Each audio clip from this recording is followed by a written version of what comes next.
그럼 청와대 참모진 개편을 추진하는 배경과 전망 좀 더 자세히 알아보겠습니다. 청와대 출입하는 김기현 기자 나와 있습니다. 자, 김 기자. 네. 개편 시기가 예상보다 좀 빨라질 가능성이 높아졌습니다. 배경이 뭡니까? 네, 최근 국정 지지율 하락 추세와 더불어서 공직기강 관련 문제들이 잇따라 불거지는 등 심상치 않은 상황에 적극 대응하기 위한 포석으로 풀이됩니다. 네. 집권 중반기를 맞아 자칫 흩어질 수 있는 국정 운영 동력을 인적 쇄신해서 찾겠다는 겁니다. 적폐청산과 개혁을 넘어 이제는 성과를 체감하는 청와대로 체질을 바꿔보겠다는 의지도 읽힙니다. 네. 가장 관심이 쏠린 건 역시 임종석 비서실장입니다. 네. 교체가 기정사실화된 겁니까? 네, 임종석 비서실장은 문재인 정부 1기 청와대 참모진들을 이끌어온 상징적 존재입니다. 네. 정책실장과 안보실장이 있지만 경제와 외교 안보라는 특화된 영역을 담당하고 있죠. 비서실장은 이를 포함해 청와대 안팎의 여러 현안들을 조율하는 이른바 정치 영역을 담당합니다. 네. 이 때문에 문 대통령이 2기 참모진을 구상한다면 당연히 비서실장 교체가 포함될 수밖에 없습니다. 네, 그렇군요. 후임으로는 노영민 주중대사가 유력하게 거론되고 있네요. 네.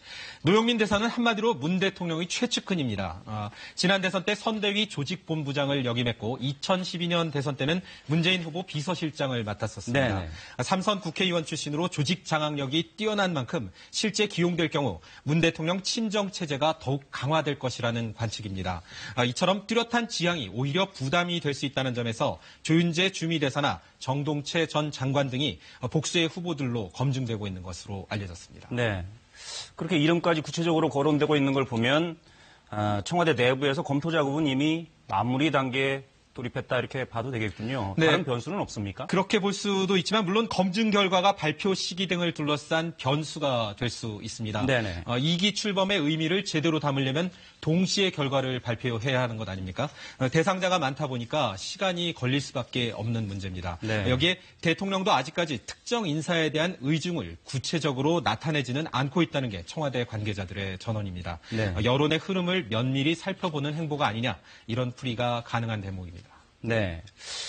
내년 총선을 앞두고 있는 시기입니다. 일부 장관들의 경우는 총선 준비에 들어가야 될 시기이기도 한데 장관들도 교체될 가능성이 있습니까?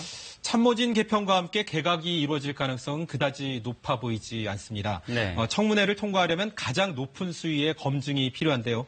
보통 2-3달 이상 걸리는 작업입니다. 네. 이 때문에 신년 초 조직 쇄신이라는 참모진 개편과는 별도의 의미를 담게 될 것이라는 관측이 지배적입니다. 네. 알겠습니다. 여기까지 듣겠습니다. 김기현 기자였습니다.